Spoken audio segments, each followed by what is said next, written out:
Bonjour à tous, bonjour à toutes. Je vous propose un temps de ressourcement spirituel pour nous aider à traverser cette période de confinement. Pour cela, nous aurons de la musique, des cantiques interprétés par des membres de notre communauté Saint-Marc de Massy. Je vous proposerai une lecture qui est un peu plus longue que d'habitude de l'évangile de Luc, qui parle de la résurrection de Jésus, un temps de méditation bien sûr, et nous terminerons par un temps de prière. Que Dieu nous accompagne et illumine tout ce temps de partage spirituel.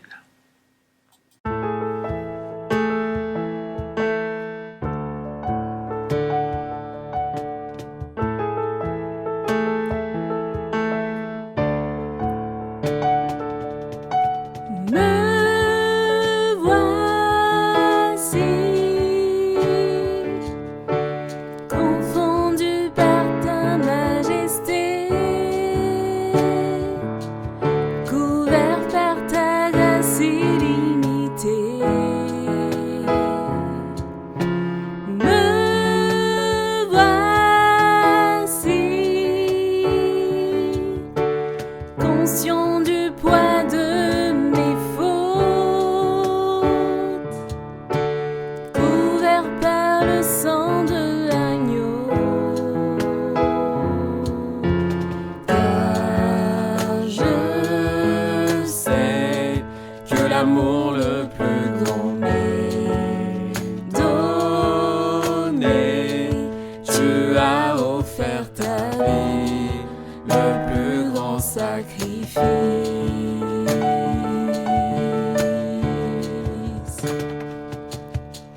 Majesté,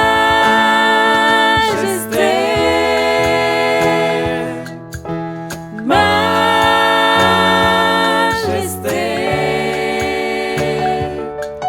ta grâce m'a trouvé tel que je suis. Je n'ai rien à moi, mais en toi je vis. Majesté,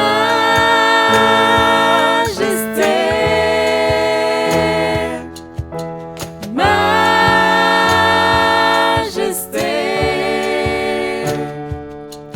par ton amour je suis transformé en présence de ta majesté. Me voici,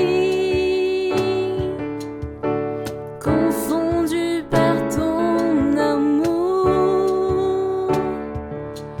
Pardonné, je pardonne en retour. Me voici, conscient d'être ton plaisir, sanctifié par les feux de ta gloire. Car je sais que l'amour le plus grand m'est donné. Tu as offert ta vie, le plus grand sacrifice.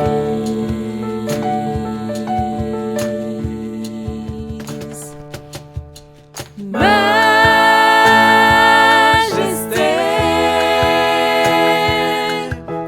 majesté,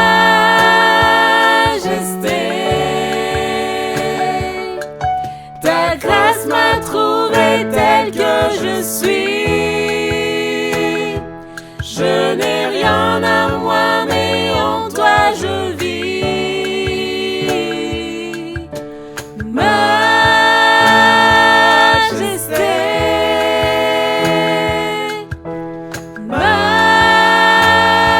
majesté, par ton amour je suis transformé en présence de ta majesté. Majesté,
Lecture de l'Évangile de Luc au chapitre 24, les versets 13 à 35. Le même jour où Jésus a été ressuscité, 2 disciples faisaient route vers un village appelé Emmaüs, à 2 heures de marche de Jérusalem, et ils parlaient entre eux de tout ce qui s'était passé. Or, tandis qu'ils s'entretenaient et s'interrogeaient, Jésus lui-même s'approcha, et il marchait avec eux. Mais leurs yeux étaient empêchés de le reconnaître. Jésus leur dit : « De quoi discutez-vous en marchant ? » Alors, ils s'arrêtèrent tout tristes. L'un d'eux, nommé Cléophas, répondit : « Tu es bien le seul étranger résidant à Jérusalem qui ignore les événements de ces jours-ci. » Il leur dit : « Quels événements ? » Ils répondirent : « Ce qui est arrivé à Jésus de Nazareth, cet homme qui était un prophète puissant par ses actes et ses paroles devant Dieu et devant tout le peuple, comment les grands prêtres et nos chefs l'ont livré. Ils l'ont fait condamner à mort et ils l'ont crucifié. Nous espérions que c'était lui qui allait délivrer Israël. Mais avec tout cela, voici déjà le 3e jour qui se passe depuis que c'est arrivé. À vrai dire, des femmes de notre groupe nous ont remplis de stupeur quand, dès l'aurore, elles sont allées au tombeau. Elles n'ont pas trouvé le corps. Elles sont venues nous dire qu'elles avaient eu même une vision, des anges qui disaient qu'il était vivant. Quelques-uns de nos compagnons sont allés au tombeau. Ils ont trouvé les choses comme les femmes l'avaient dit, mais lui, ils ne l'ont pas vu. Il leur dit alors : « Esprit sans intelligence, comme votre cœur est lent à croire tout ce que les prophètes ont dit, ne fallait-il pas que le Christ souffre pour entrer dans sa gloire ? Et, partant de Moïse et de tous les prophètes, il leur interpréta dans toute l'Écriture ce qui le concernait. Comme ils s'approchèrent du village où ils se rendaient, Jésus fit semblant d'aller plus loin. Mais ils s'efforcèrent de le retenir. « Reste avec nous, car le soir approche et déjà le jour baisse. » Il entra donc pour rester avec eux. Quand il fut à table avec eux, ayant pris le pain, il prononça la bénédiction et l'ayant rompu, il le leur donna. Alors leurs yeux s'ouvrirent et ils le reconnurent, mais il disparut à leur regard. Ils se dirent l'un à l'autre : « Notre cœur n'était-il pas brûlant en nous, tandis qu'il nous parlait sur la route et nous ouvrait les Écritures ?» À l'instant même, ils se levèrent et retournèrent à Jérusalem. Ils y trouvèrent réunis les 11 apôtres et leurs compagnons, qui leur dirent : « Le Seigneur est réellement ressuscité. Il est apparu à Simon-Pierre. » À leur tour, il leur racontait tout ce qui s'était passé sur la route, comment le Seigneur s'était fait connaître par eux à la fraction du pain.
Très beau texte qui nous parle d'une marche spirituelle presque initiatique de 2 disciples qui passent du désespoir, de la tristesse, qui est comme une mort pour eux, vers la vie, vers la foi, et cela grâce à Jésus. Et cette marche, nous sommes invités, nous aussi, à la faire pour passer de la tristesse à la joie et à la foi avec Jésus. Alors tout commence effectivement par la tristesse, c'est le point de départ. Les disciples ont quitté Jérusalem, parce que Jérusalem, c'était le lieu où justement étaient réunis tous les disciples de Jésus, mais eux, en quittant Jérusalem, abandonnent la communauté chrétienne, ils abandonnent en quelque sorte leur foi. Pourquoi ? Parce que, ils le disent lui-même, leur espérance est complètement déçue. En fait, quand ils parlent de Jésus, pour eux, Jésus, c'était un prophète puissant, ça le mot est important, puissant en actes et en parole. C'est ça qu'ils retiennent, la puissance de Jésus qui devait délivrer Israël. Israël de quoi ? Bien sûr de l'occupant romain. C'est une délivrance politique, en quelque sorte. Et là, évidemment, ils sont extrêmement déçus, amers même, puisque Jésus, loin d'avoir délivré le peuple, politiquement, des Romains, il est mort. Et puis, ça fait le 3e jour que cela est arrivé, et Dieu ne s'est toujours pas manifesté. Alors certes, les femmes leur ont parlé de la résurrection, mais de toute façon, c'est complètement en dehors de ce qu'ils pouvaient comprendre. Tellement il y a un décalage entre l'image de Jésus qu'ils se sont faites, vraiment une personne puissante qui devait libérer politiquement Israël, et puis ce qui a été vraiment Jésus, qui a assumé la faiblesse, qu'ils sont complètement dans l'incapacité de comprendre la résurrection, et ils sont totalement désemparés, tristes, nous dit Luc, et découragés, déçus. Cela nous interroge, nous-mêmes. C'est finalement, quelle est notre conception de Dieu ? Est-ce qu'il n'y a pas finalement un décalage entre ce que Dieu est réellement et notre conception de Dieu ? Un Dieu finalement, comme les disciples d'Emmaüs s'étaient forgés, un Dieu qui doit répondre en quelque sorte à nos demandes, un Dieu qui devrait nous libérer de la maladie, résoudre nos problèmes de maladie, surtout de nos proches et de nous-mêmes, un Dieu qui devrait résoudre finalement les problèmes politiques que nous pourrions traverser dans nos pays, nos problèmes économiques, finalement un Dieu magicien, tout-puissant, qui devrait tout résoudre. Si nous avons une telle conception de Dieu, un Dieu qui doit répondre à nos prières et à nos demandes, surtout matérielles, alors forcément, comme les disciples d'Emmaüs, un jour ou l'autre, nous serons déçus, nous serons amers et nous abandonnerons la foi chrétienne. C'est forcé. Et pourtant, malgré cela, bien que les disciples, les 2 disciples qui vont vers Emmaüs, déserter la communauté chrétienne, Jésus va à leur rencontre. Il va à leur rencontre, mais, vous remarquerez, ils ne le reconnaissent pas. Leurs yeux ne s'ouvrent pas. Pourquoi ? Parce que toujours ils sont prisonniers de leur conception de Dieu. Pour eux, le Christ, il devait être tout-puissant, il devait tout résoudre, donc puisqu'il est mort, pour eux c'est une affaire classée. Ils sont tellement emprisonnés dans leur conception qu'ils ne peuvent pas reconnaître le Christ. Et nous, c'est exactement la même chose. Nos conceptions sur Dieu peuvent nous empêcher de voir les signes qu'il nous envoie. Ça, c'est le premier point. Le deuxième point, et là qui est très positif, c'est si Jésus, Dieu, fait route avec eux, c'est parce qu'ils ont un désir spirituel. Ils le disent eux-mêmes, notre cœur était brûlant quand ils marchaient avec nous. Oui, quand Jésus leur expliquait les Écritures, au moment de séparer, quand ils arrivent, ils le retiennent. Même le verbe dans la langue biblique, c'est ils le contraignent. Pourquoi ? Parce que comme par ces paroles, Jésus commence à répondre à leur soif spirituelle, eh bien, ils ont vraiment encore envie de rester avec lui pour qu'il désaltère encore plus leur soif spirituelle. Comme si après une longue marche sous le soleil, je rentre chez moi, et puis ma compagne me donne un verre d'eau, eh bien, je vais avoir encore envie d'un deuxième et d'un troisième verre d'eau, parce que ce premier verre va commencer à désaltérer ma soif, mais pas totalement. Et bien là, c'est exactement pareil. Là, Jésus a commencé à désaltérer leur soif spirituelle, leur cœur a vraiment soif spirituellement, donc ils le retiennent pour encore être désaltérés davantage. Et ça nous interroge nous-mêmes sur notre soif spirituelle. Que représente pour nous la spiritualité? Que représente pour nous la soif spirituelle? Est-ce que nous avons vraiment soif de Dieu? Vraiment soif comme si nous avions marché un long moment sous le soleil en été. Plus nous aurons soif de Dieu, plus Dieu désaltérera notre soif spirituelle. En fait, c'est ça qu'il faut interroger. Est-ce que j'ai faim de Dieu? Est-ce que j'ai soif de Dieu? Ouvre ta bouche, nous dit le psalmiste, et je l'emplirai. Est-ce que nous avons soif de Dieu? Quelle est notre soif principale, finalement, dans nos existences? C'est donc une première idée que nous pourrions retenir. Si nous avons la conception d'un Dieu magicien tout-puissant qui doit répondre à nos demandes, forcément nous serons déçus. Mais malgré tout, Dieu continuera à faire route avec nous et à nous accompagner pour peu que nous ayons désir spirituel. Alors comment Jésus va les faire passer, ses disciples, nous faire passer de la tristesse à la joie, à la foi? Comment il va ouvrir les yeux de ses disciples? D'abord, il les écoute. Jésus, quand il fait route avec eux, va pas dire « mais c'est moi, reconnaissez-moi, secouez-vous ». Non, il leur dit « mais qu'est-ce qui vous arrive? De quoi vous parlez? Finalement, pourquoi est-ce que vous êtes triste ?» Et c'est bien cela, Dieu n'est pas un Dieu castrateur qui nous empêcherait d'exprimer nos émotions, d'avoir des émotions, même si elles sont tristes, même quelles que soient finalement nos émotions.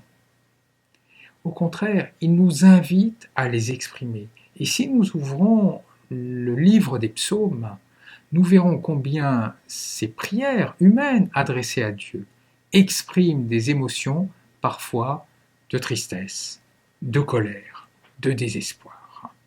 Donc Dieu accueille nos émotions, accueille notre tristesse. C'est la première chose. Le deuxième point, Jésus, ouvrir les Écritures. Il va expliquer ce qui le concerne. Ça, c'est très intéressant. Jésus ne va pas faire une exégèse, une simple explication de texte. Ça n'aurait pas beaucoup d'intérêt. Il va, en quelque sorte, actualiser les Écritures, puisque ses disciples, les disciples d'Emmaüs, sont désespérés du fait de la mort de Jésus qu'ils ne comprennent pas. Eh bien, il va expliquer les Écritures à partir comme clé de lecture, à partir de sa mort et de sa résurrection. C'est-à-dire qu'il prend les Écritures, les prophètes et la loi, c'est-à-dire ce que nous appelons l'Ancien Testament, pour l'actualiser en fonction de ce que vivent ces deux disciples, en fonction de la tristesse finalement, de la crise spirituelle qu'ils traversent du fait de la mort de Jésus. C'est un point important. Les Écritures, elles sont faites, quand nous les ouvrons, pour nous parler aujourd'hui. Toujours dans l'ouverture des Écritures, le Christ dit « il fallait que le Christ, justement, souffre avant d'entrer dans sa gloire. » Pourquoi il fallait? Deux conceptions. La première, c'est, les hommes ont tellement péché, Dieu est tellement en colère, que Dieu avait une soif de vengeance, en quelque sorte, de satisfaction, et qu'il fallait que son Fils souffre pour assouvir la soif de vengeance de Dieu. Ça, c'est la première compréhension qui est absolument à bannir. Dieu n'est pas un Dieu sadique, sinon le paradis serait un véritable enfer avec lui. Il fallait y avoir une deuxième compréhension qui me semble la plus juste, partagée par beaucoup de théologiens et d'exégètes. C'est finalement pour que Jésus accomplisse sa mission jusqu'au bout, il y avait un risque qu'il soit mal accueilli et même qu'il subisse des persécutions et de la mort, et que donc s'il voulait aller jusqu'au bout de sa mission, il fallait qu'il prenne le risque de mourir. Et c'est ce qu'il a fait. Un petit peu comme toute proportion gardée, comme des médecins qui soignent des malades contagieux, malgré toutes les précautions qu'ils prennent, s'ils veulent les soigner jusqu'au bout, il faut qu'ils prennent des risques, entre guillemets. Et bien là, c'est un peu ça. Vraiment, si Jésus voulait accomplir sa mission d'amour à fond, jusqu'au bout, il fallait qu'il prenne le risque de mourir et de rencontrer des oppositions. C'est l'ouverture des Écritures. Donc ça, c'est vraiment le deuxième point. D'abord, il écoute Jésus, ses disciples, il écoute exprimer leurs émotions, leur tristesse, leur désespoir. Il leur ouvre les Écritures. Et puis, troisième point, il rompt le pain. Il le bénit, il le rompt, il le distribue, j'oublie un terme, il prend le pain, il le bénit, il le rompt et il le distribue.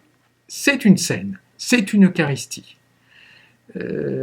C'est vraiment aussi le point d'orgue, en quelque sorte, qui va permettre aux disciples de le reconnaître.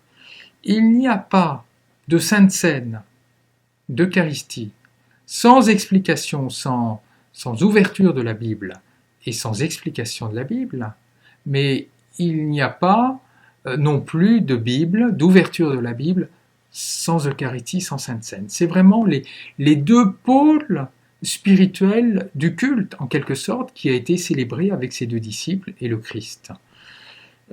L'un et l'autre sont complémentaires. L'ouverture de la Bible, la prédication, l'homélie, finalement, s'adresse à notre intelligence, à nos oreilles aussi. Mais la scène, l'Eucharistie, est tout à fait complémentaire parce qu'elle s'adresse aux autres sens, à notre toucher, à notre goût, notamment, à notre soif de symboles. Finalement, Dieu s'adresse à nous de manière globale, par nos sens, à nos sens et aussi à notre intellect. Alors certes, le confinement nous empêche de participer pleinement, nous empêche même de participer à la scène, de participer à l'Eucharistie, mais vivons ce temps finalement comme deux amoureux qui depuis longtemps sont ensemble, et puis ils risquent de vivre de manière machinale des gestes pourtant si profonds, comme le fait de se tenir par la main, le fait de se faire la bise, le soir en rentrant chacun de leur travail. Eh bien, après une longue séparation, tous ces gestes, se prendre par la main, se faire la bise, prennent une très grande profondeur, une très grande intensité. Eh bien, quand nous communierons à nouveau, nous pourrons vivre cela de manière beaucoup plus intense. Et là, justement, après que les disciples aient pu exprimer leurs émotions, leur tristesse, après que le Christ ait ouvert les Écritures, après qu'ils aient participé à la scène, à l'Eucharistie, leurs yeux s'ouvrent et ils reconnaissent Jésus. Mais là, à ce moment, il devient visible. Parce que le Dieu, le Christ, est derrière le signe. Les signes. Il n'est pas dans le signe. C'est comme quand j'offre une rose à quelqu'un que j'aime, la rose ne contient pas l'amour, mais elle est le signe de l'amour. L'amour est derrière la rose en quelque sorte. Eh bien Dieu, il est derrière les signes. C'est pas tellement les signes qu'il faut regarder, mais derrière les signes. C'est pareil, Dieu n'est pas contenu dans le livre qu'est la Bible. Il n'est pas contenu dans le pain et le vin. Ce sont des canaux, en quelque sorte. Donc ça, c'est un point important, vraiment de prendre conscience que les signes que Dieu nous envoie, qu'il nous envoie, et quels sont les signes, on peut se demander, que Dieu nous envoie, à travers aussi la scène, à travers l'ouverture des Écritures, il se révèle. Le Dieu invisible se révèle par des signes visibles. Dernier point, et je terminerai là, une fois que les disciples ont reconnu le Christ, qu'il leur est devenu invisible, eh bien ils vont vite retourner dans la communauté chrétienne à Jérusalem. Et là, qu'est-ce qui se passe? Les apôtres proclament la résurrection du Christ, et les disciples ensuite vont partager leur expérience spirituelle. C'est intéressant, c'est que les apôtres ne vont pas de manière doctement, de manière unilatérale, dire voilà, c'est comme ça, le Christ est ressuscité, il est apparu à Pierre, et puis c'est tout. Non, il y a un échange entre les disciples. Et l'Église, c'est exactement ça. Il y a des échanges entre nous, des échanges spirituels. Il n'y a pas les autorités spirituelles qui donneraient le savoir et puis le peuple qui hocherait gentiment de la tête. Non, il y a, ce qui ne veut pas dire qu'il n'y a pas des ministères de certains, qu'il n'y a pas une autorité, c'est pas cela, mais il y a vraiment des échanges les uns avec les autres qui nourrissent notre foi. Et je pense vraiment, après le confinement, que nous serons appelés à intensifier ces lieux d'échange spirituel pour nous nourrir les uns les autres spirituellement. C'est la deuxième idée. Le Dieu invisible se manifeste par des signes et notamment par l'ouverture des Écritures et aussi par la scène, par l'Eucharistie. Alors retenons simplement les deux idées principales de ce texte. 1. Si nous avons une conception d'un Dieu tout-puissant, magicien, qui doit répondre à nos demandes, nous serons déçus. Même si Dieu ne nous abandonnera pas, il continuera à nous accompagner. Et la deuxième idée, Dieu se manifeste notamment par des signes, par l'ouverture des Écritures et par la scène.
Nous terminons par la prière avec les mots de Friedrich Christoph Oettinger. Seigneur, donne-moi du courage pour changer les choses qui peuvent l'être. Donne-moi de la patience pour supporter les choses que je ne peux pas changer. Et donne-moi la sagesse pour distinguer les unes des autres. Bonne semaine à vous toutes et à vous tous. Que le Seigneur vous accompagne tous les jours.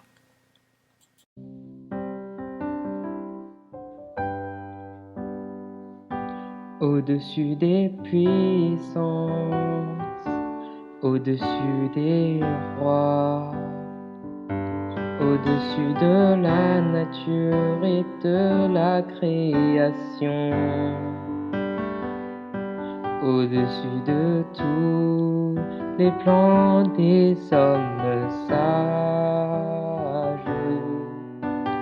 Bien avant le monde, tu existais. Au-dessus des royaumes, au-dessus des trônes, au-dessus des merveilles que ce monde a connues, par-dessus tous les trésors de la terre. Rien ne peut mesurer ta valeur. Crucifié, seul abandonné, tu as souffert, méprisé, rejeté, telle une rose foulée par nos pieds. Tu m'as sauvé, tu m'as aimé par-dessus tout.